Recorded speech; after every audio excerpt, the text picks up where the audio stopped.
नमस्कार दोस्तों, मैं हूं श्यामवीर सिंह और आप देख रहे हैं हमारा चैनल जैसलमेर की गलियां। दोस्तों, कहते हैं जब बाढ़ ही खेत को खाने लग जाए या रक्षक ही भक्षक बन जाए तो उसको कौन बचा सकता? कोई नहीं बचा सकता। ऐसा ही कुछ पाकिस्तान की आर्मी ने किया है। पाकिस्तान की इतनी बड़ी आर्मी को पाकिस्तान को बचाने के लिए यानी उसकी रक्षा के लिए बनाया गया था, लेकिन अब वही आर्मी पाकिस्तान के ऊपर भारी पड़ने लगी है। अब यूँ कहें कि ये अब पाकिस्तान आर्मी का बोझ नहीं उठा सकती और अब पाकिस्तान इतनी बड़ी आर्मी जो लेके बैठा है उसका बोझ ही पाकिस्तान की बर्बादी का कारण बनता जा रहा है। अब जो भी टैक्स आ रहा है उससे आर्मी के खर्चे भी पूरे नहीं हो रहे हैं, तो दूसरे लोगों की तनख्वाह रुकनी शुरू हो गई है। और लाहौर, इस्लामाबाद और हम यूँ कहें कि कराची के अंदर बहुत सारे लोग, डॉक्टर, नर्सों को 3-3, 4-4 महीने से तनख्वाह नहीं दी जा रही है। तो पाकिस्तान में बड़ी बुरी स्थिति है और आर्मी के जो लोग हैं और आर्मी के जो अफसर हैं उनके भी खर्चे अब पूरे नहीं हो पा रहे हैं। तो आर्मी पहले से ही दूसरे बहुत सारे काम कर रही थी, अब उन्होंने एक नया काम शुरू किया है कि पाकिस्तान की आर्मी ने बहुत सारी जो पाकिस्तान के अंदर ज़मीन पड़ी थी उसको कब्जा कर लिया और उस पर खेती बाड़ी शुरू कर दी है। तो जो हम कहें कि पीओके के अंदर जो ज़मीन थी कश्मीरियों की, वो छीनी गई है और पंजाब के अंदर बहुत सारी ज़मीन छीनी गई है और कराची यानी सिंध के अंदर, और जो बलूचिस्तान है वहाँ पर खेतीबाड़ी नहीं है, तो वहाँ से जो मिनरल्स निकलते हैं और उनको उन्होंने बेचना शुरू कर दिया है।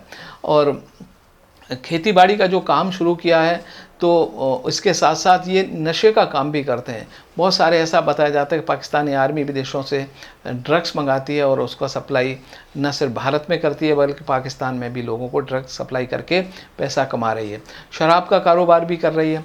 दूसरा एक कारोबार और भी है पाकिस्तान आर्मी का, वो है कि ये मानव तस्करी करती है, लोगों को अवैध रूप से विदेश भेजने का कार्य करती है।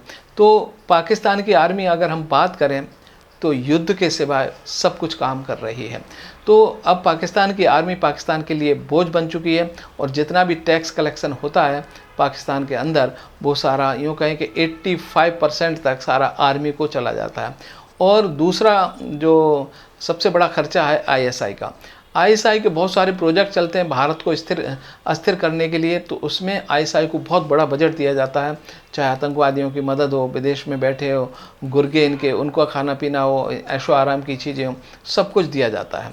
और मैं बात करूं जो पाकिस्तान में आतंकवादी बैठे हैं जो कि भारत के ख़िलाफ़ कोई छोटी मोटी कार्रवाइयाँ करके वहाँ पर चले जाते हैं, उनको भी खूब ऐशो आराम की चीज़ें उपलब्ध कराई जाती हैं।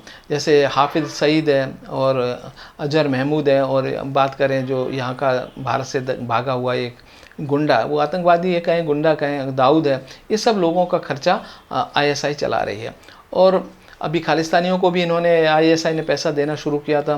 तो पाकिस्तानी लोग भी इससे तंग आ गए हैं और वो चाह रहे हैं कि अगर पाकिस्तान की हालत सुधारनी है तो पहले आईएसआई को ख़त्म करना होगा और फिर जो आर्मी है उसका एक बहुत मतलब कम करके छोटी आर्मी करनी पड़ेगी, तभी पाकिस्तान बच सकता है, नहीं तो पाकिस्तान को बचाने वाला कोई नहीं है। और सबसे बड़ी खबर पाकिस्तान से ये है कि जो ऐसा बताया जा रहा है कि जो हाफिज़ सईद है उसका बेटा है, उसको कोई रात को उठा के ले गया है। तो पाकिस्तान में आतंकवादी, उनको कहीं ना कहीं डर है, तो वो या तो छुप रहे हैं या कहीं पाकिस्तान छोड़ के भाग रहे हैं। जैसे कि जो कनाडा में जो खालिस्तानी थे वो छोड़ के अमेरिका भाग रहे हैं, पाकिस्तान में के लोग हैं वो सऊदी अरब, दुबई वगैरह वहाँ पर उन्होंने भागना शुरू कर दिया। कुल मिलाकर पाकिस्तान के अलावा पूरे विश्व में जो भारत के दुश्मन हैं उनमें एक हड़कंप बच गया, एक डर का माहौल है। और मुझे लग रहा है ये डर ज़रूरी है और ये तभी है जब मोदी है तो मुमकिन है, कहते हैं ना। तो मोदी का जो खौफ है आतंकवादियों में या भारत के दुश्मनों में, ऐसा खौफ बना रहेगा तो 2-3 साल के अंदर भारत के खिलाफ़ कोई साजिश करने की सोच भी नहीं सकेगा। चलिए दोस्तों, इस समय भारत के दिन अच्छे चल रहे हैं क्योंकि भारत के पास में एक स्थिर और अच्छी सरकार है और सब कुछ वो मेहनत करके इस देश को आगे ले जाने का काम कर रहे हैं। और ऐसा ही चलता रहा, भारत से अगर भारत की सुरक्षा की गारंटी मिलती रही तो भारत में बहुत सारा पैसा बरसने वाला है। बाहर की कंपनियां भारत में आकर के अपनी फैक्ट्रियां लगा रही हैं, जैसे कि अभी आईफोन ने यहाँ पे फैक्ट्री लगाई है और आईफोन 15 एप्पल का जो आया है वो भारत में बना हुआ है।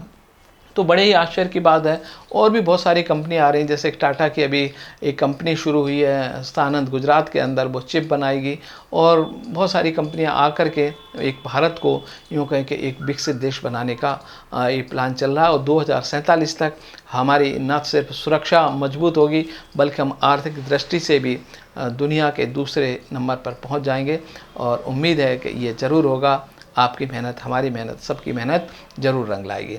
तो कल फिर आऊँगा कुछ अपडेट लेकर, तब तक मुझे दीजिए इजाज़त। नमस्कार।